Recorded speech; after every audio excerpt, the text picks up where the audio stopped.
Selamat berjumpa kembali saudara-saudara sekalian.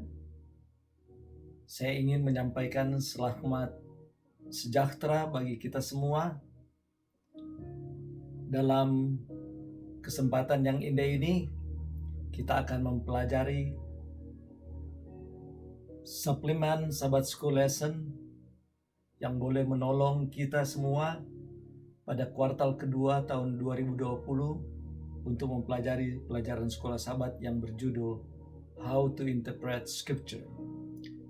Namun saudara-saudara, sebelum kita melanjutkan pembahasan sekolah Sabat kita, saya ingin mengundang saudara-saudara untuk tunduk kepala sejenak untuk kita berdoa.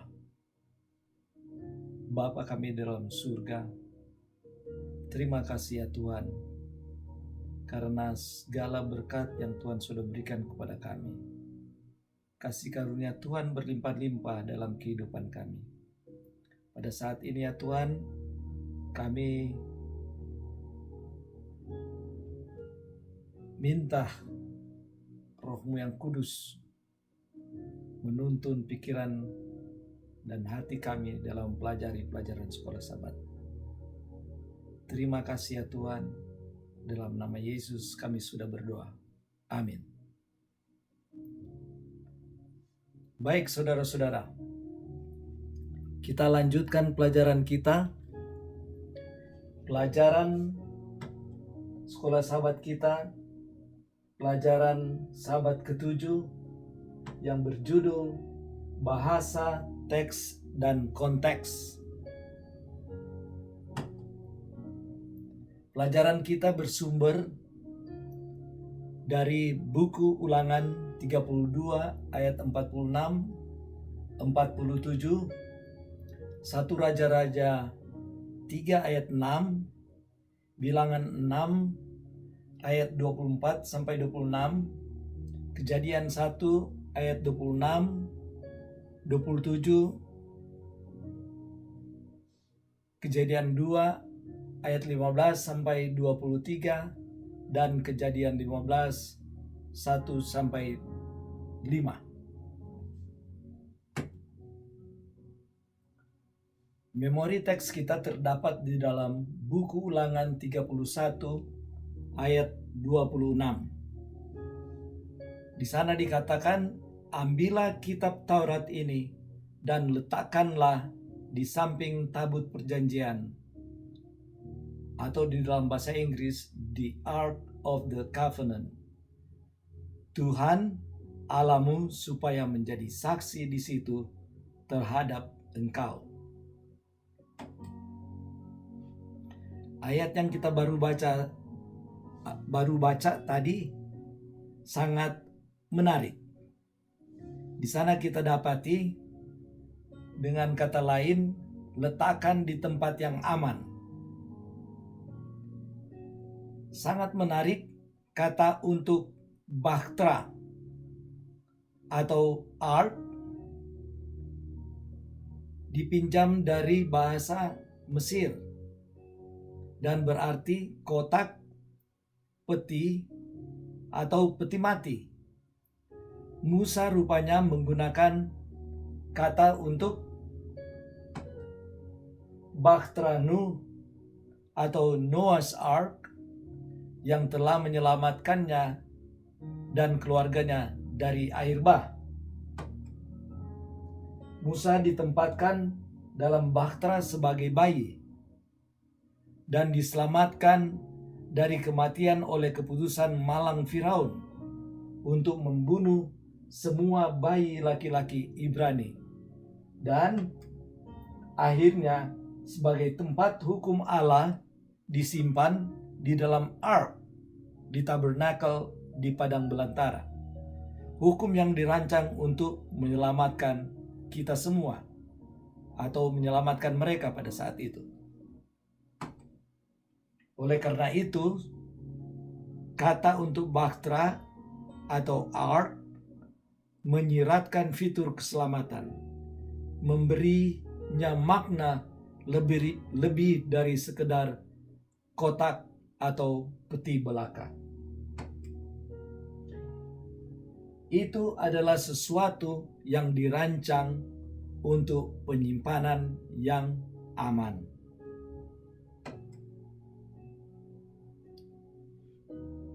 Sebagai overview daripada pelajaran kita sepanjang minggu ini, rangkuman pelajaran sekolah Sabat sepanjang minggu ini, kita mendapatkan beberapa alat yang untuk menolong kita bila kita akan mempelajari Alkitab kita.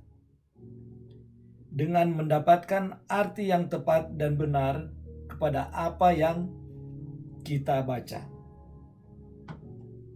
Yang pertama, memahami Alkitab.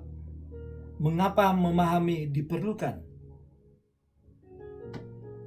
Kata-kata dan artinya.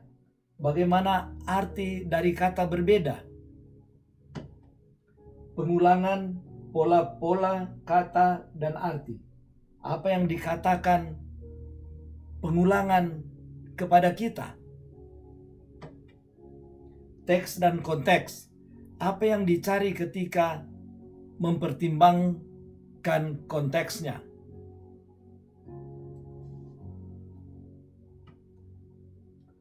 Dan yang berikut adalah kitab-kitab dan pekabaran mereka. Mengapa mengetahui tujuan dari berbagai buku Alkitab sangat menolong?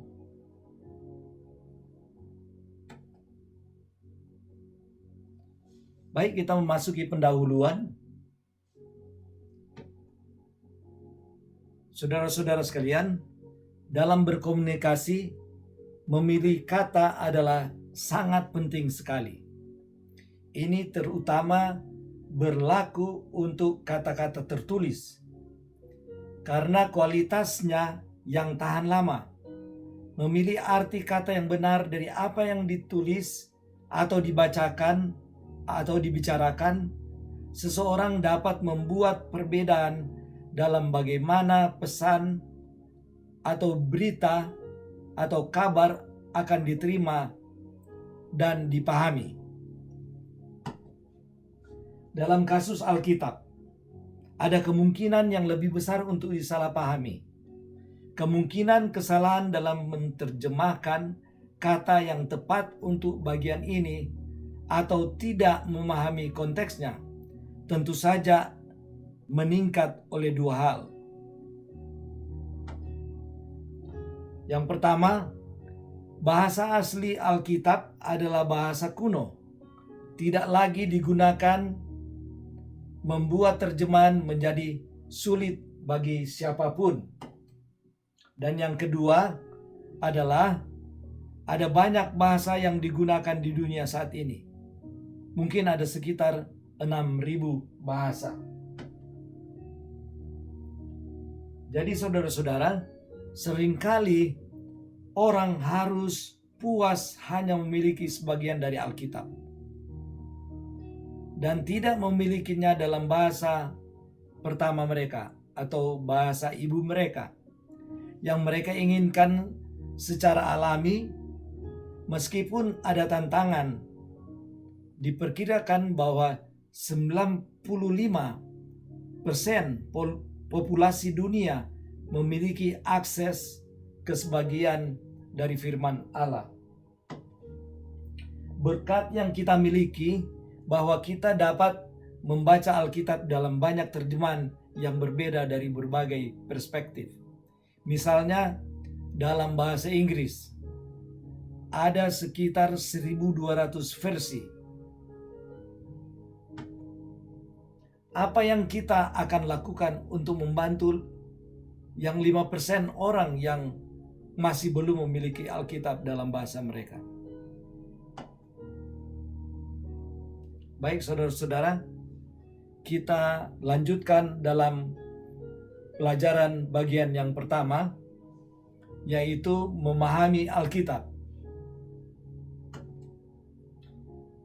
Dalam buku 2 Timotius 3 ayat 16-17 di sana dikatakan, segala tulisan yang diilhamkan Allah memang bermanfaat untuk mengajar, untuk menyatakan kesalahan, untuk memperbaiki kelakuan, dan untuk mendidik orang dalam kebenaran. Ayat 17, dengan demikian tiap-tiap manusia kepunyaan Allah diperlengkapi untuk setiap perbuatan baik. Saudara-saudara, memahami hukum dan kitab suci itu sangat penting karena hidup kita benar-benar bergantung kepadanya. Banyak manfaat lain diperoleh dari mempelajari firman Allah, seperti mengoreksi kita, menginstruksikan kita dalam melakukan yang benar, dan memperlengkapi kita untuk melayani Tuhan. Tetapi tujuan keseluruhan dari komunikasi Allah kepada kita adalah untuk maksud menyelamatkan kita dari kematian, tentunya dari tangan iblis.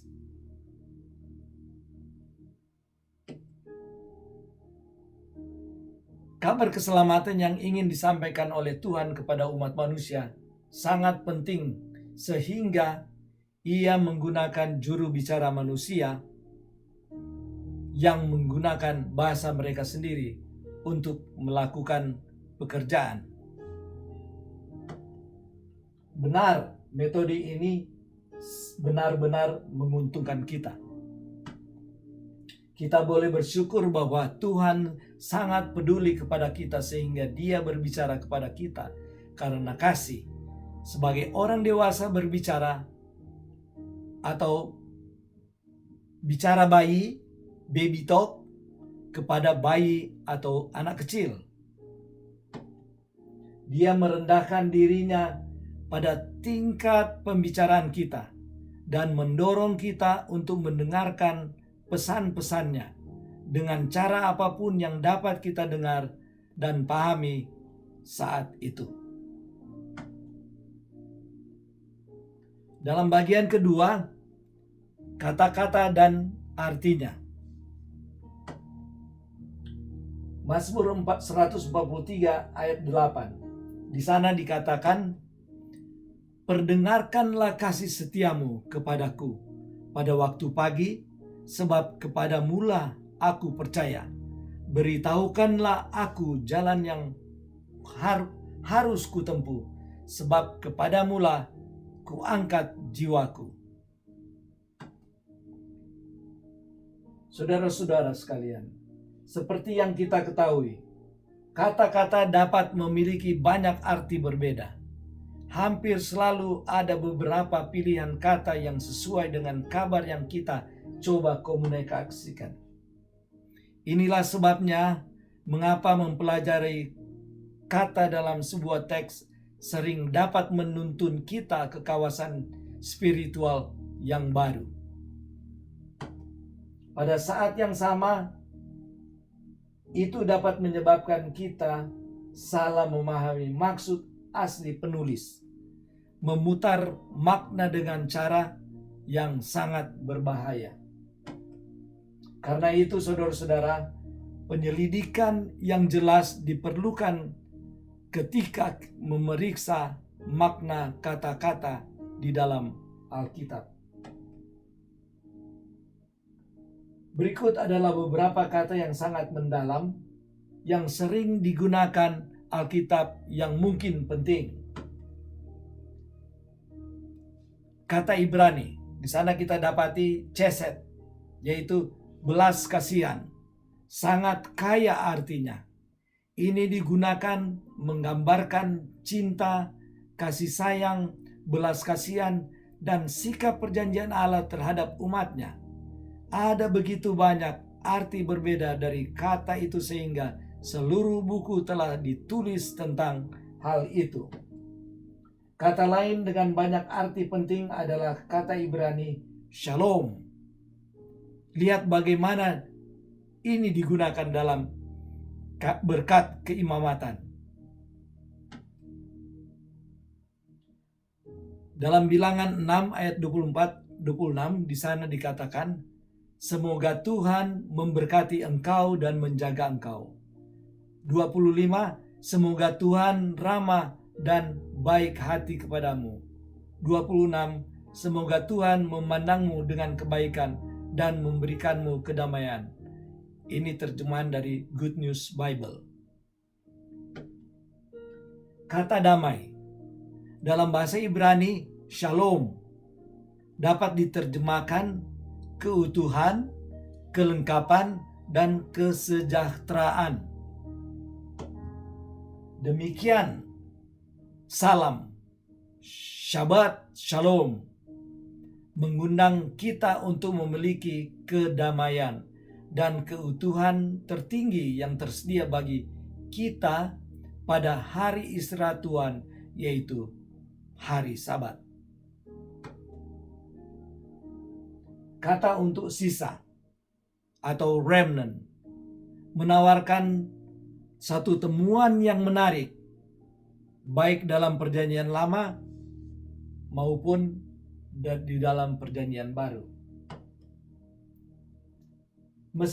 Meskipun kedengarannya agak arogan bagi pengikut Allah untuk menggunakannya sekarang ini untuk diri mereka sendiri, ini digunakan dalam Alkitab untuk menandai sekelompok orang yang dipilih oleh Allah, yang kadang-kadang mereka melewati penderitaan dan pencobaan yang berfungsi untuk dimurnikan dan menjadikan mereka kudus.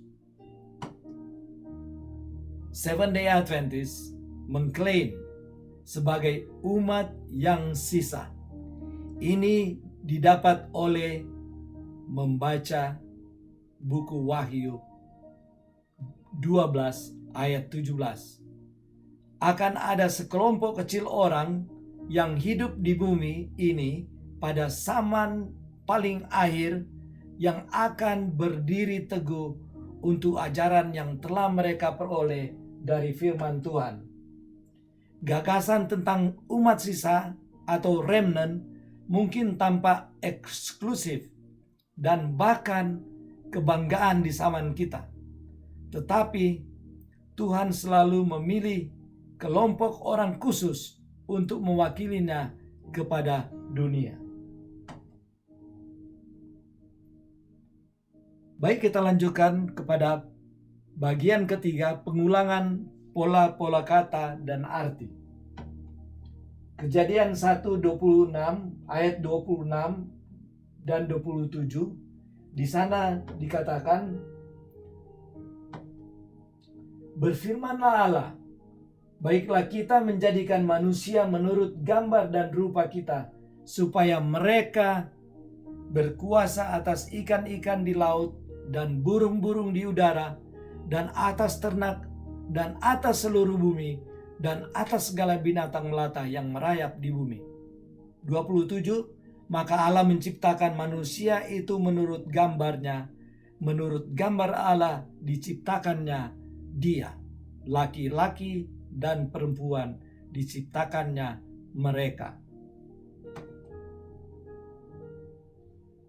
Salah satu cara yang sangat penting di mana para penulis Ibrani dapat menekankan satu sifat tertentu, khususnya Allah, adalah dengan mengulangi kata itu 3 kali. Jadi dalam buku Kejadian kita melihat bahwa kata yang diciptakan Allah diulangi 3 kali. Ini mengingatkan kita dengan tegas dan sangat penting bahwa Allah adalah Dia yang menciptakan kita. Dalam Yesaya 6 ayat 3, Good News Bible, kita telah mengulangi kata-kata itu sebagai berikut. Suci, suci, suci. Ketika Yesaya melihat penglihatan tentang Allah di bait suci, dia dipenuhi dengan kekudusan Allah, dan dengan demikian mengulanginya 3 kali seperti halnya malaikat-malaikat surga memuji Tuhan. Yohanes dalam buku Wahyu mendengar pengulangan yang sama tentang kekudusan Allah. Wahyu 4 ayat 8. Pengulangan lainnya termasuk catatan Daniel tentang Nebukadnezar yang mendirikan patung. Dia menggunakan ungkapan patung atau image yang dibuat Nebukadnezar 10 kali dalam Daniel pasal 3. Dia menekankan keinginan raja dan kita untuk menjadi dewa untuk disembah atau dipuja oleh orang-orang lain. Ini sangat kontras dengan Allah yang benar, satu-satunya yang layak disembah.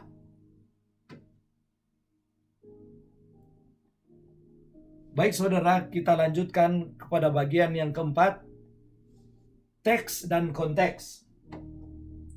Kejadian 2 ayat 7 di sana dikatakan, ketika itulah Tuhan Allah membentuk manusia itu dari debu tanah dan mengembuskan nafas hidup ke dalam hidungnya.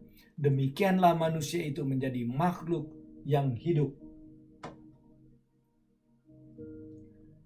Saudara-saudara sekalian, selalu benar bahwa kata-kata memiliki konteks. Ada konteks kalimat langsung dan ada konteks yang lebih besar dari bagian atau cerita di mana kata itu digunakan.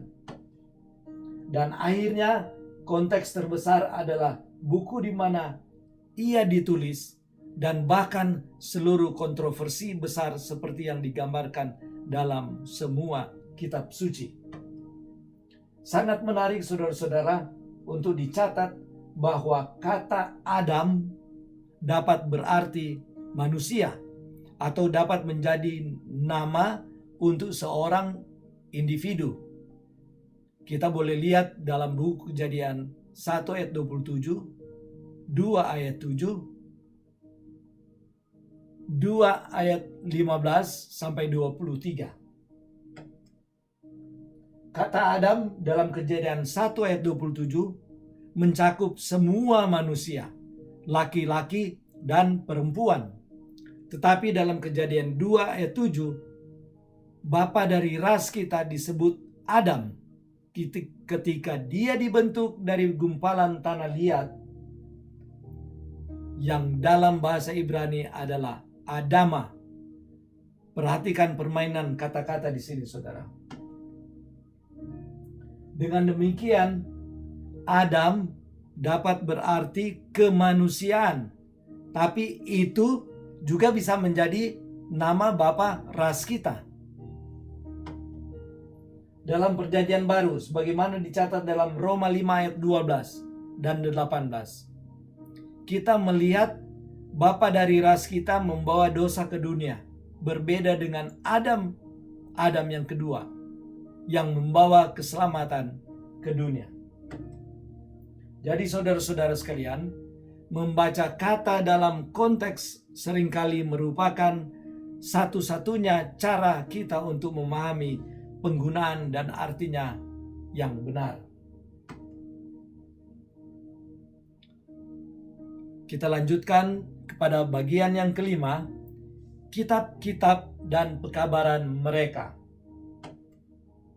Kejadian 22 ayat 17 dan 18, di sana dikatakan, maka aku akan memberkati engkau berlimpah-limpah dan membuat keturunanmu sangat banyak seperti bintang di langit dan seperti pasir di tepi laut, dan keturunanmu itu akan menduduki kota-kota musuhnya.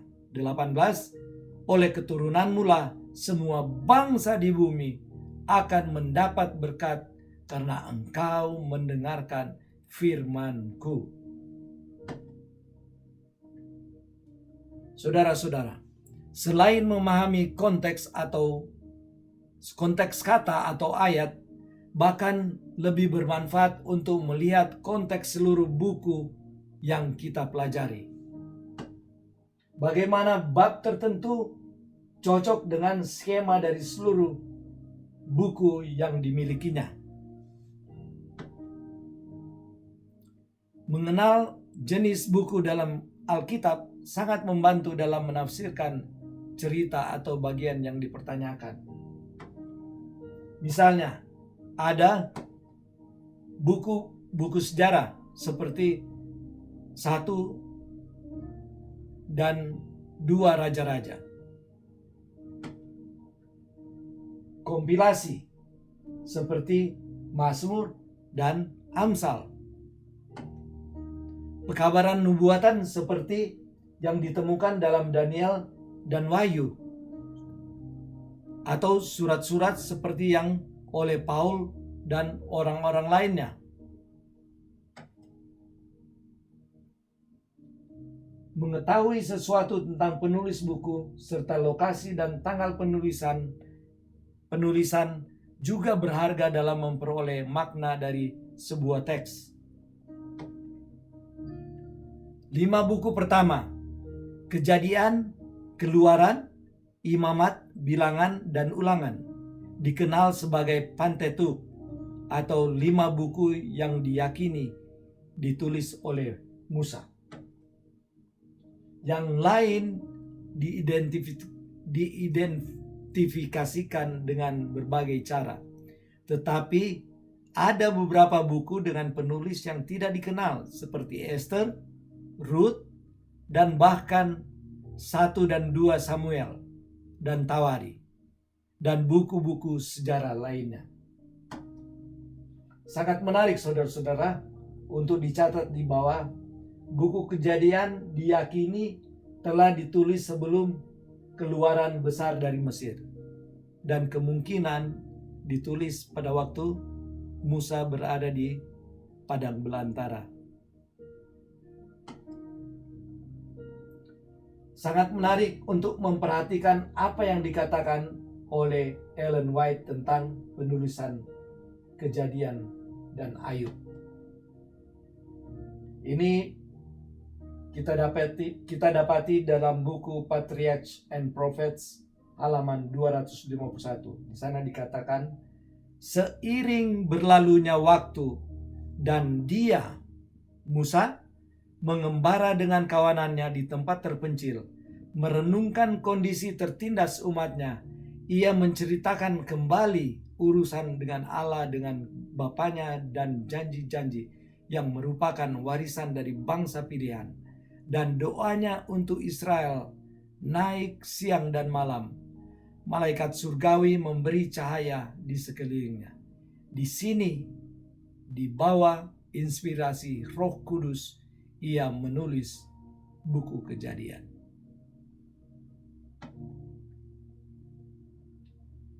Kitab Kejadian memberitahu kepada kita tentang usul kita saat penciptaan, tetapi itu juga mengungkapkan rencana keselamatan.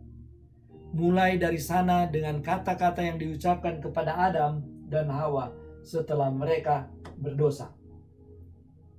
Benih pertama disebutkan tentang Mesias dalam Kejadian 3 ayat 15. Juga termasuk janji yang dibuat untuk Abraham. Baik saudara-saudara, kita tiba pada conclusion. Sebagai orang Kristen yang percaya akan Alkitab, kita dapat memohon Roh Kudus untuk membimbing kita dalam menentukan pemikiran Allah dan memasukkannya ke dalam kehidupan kita. Ketika hati kita terbuka terhadap kasih Allah, demikian juga keinginan kita untuk belajar dan mengetahui lebih banyak tentang Alkitab. Mungkin ini surat cinta terbaik yang diberikan kepada pengikut daripada Tuhan. Jadi saudara, kita memerlukan bantuan atau alat yang berguna dalam mempelajari Alkitab. Sekarang ini kita memiliki konkordansi yang luas seperti Strong dan Young. Itu tidak tersedia bagi para pendiri gereja kita. Mereka memiliki konkordansi sederhana. dan mereka sangat dibimbing oleh Roh Kudus. Kita boleh pelajari bagaimana kisah William Miller. Sudahkah Anda mengalami bimbingan Roh Kudus ketika Anda telah mempelajari kitab suci?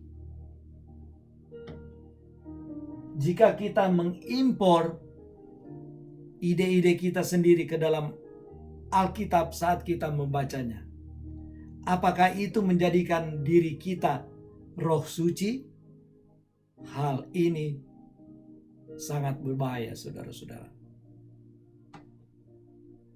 Ikatan yang ditawarkan oleh keluarga jemaat yang penuh kasih memberikan keamanan bagi kita, dan pada saat yang sama menumbuhkan kasih kita baik bagi Allah maupun kepada sesama manusia lainnya.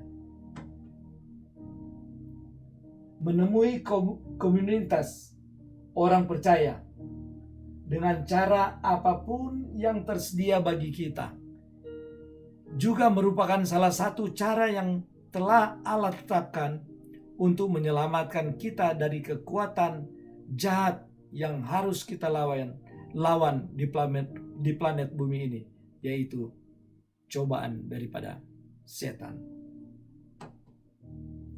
Ikatan yang ditawarkan oleh keluarga jemaat yang penuh kasih memberikan keamanan dan pada saat yang sama menumbuhkan kasih kita baik bagi Allah maupun bagi sesama manusia. Demikianlah saudara-saudara pelajaran sekolah sahabat kita sepanjang minggu ini. Baik saudara-saudara, saya mengajak saudara tunduk kepala sejenak untuk berdoa. Tuhan Bapa kami di dalam surga, terima kasih Tuhan atas kasih setiamu. Kami sudah boleh mendapat kesempatan untuk mempelajari pelajaran sekolah sahabat. Kiranya dengan pertolongan Roh-Mu yang kudus, kami boleh diterangi oleh kuasa-Mu dan kami boleh mengerti akan firman-Mu, dan kami lebih mencintai firman-Mu di dalam kehidupan kami, karena kami tahu di dalam firman-Mu begitu banyak janji-janji yang kekal daripada-Mu. Terima kasih ya Bapa. Doa ini kami persembahkan di dalam nama Yesus yang sudah menjadi juru selamat kami. Amin.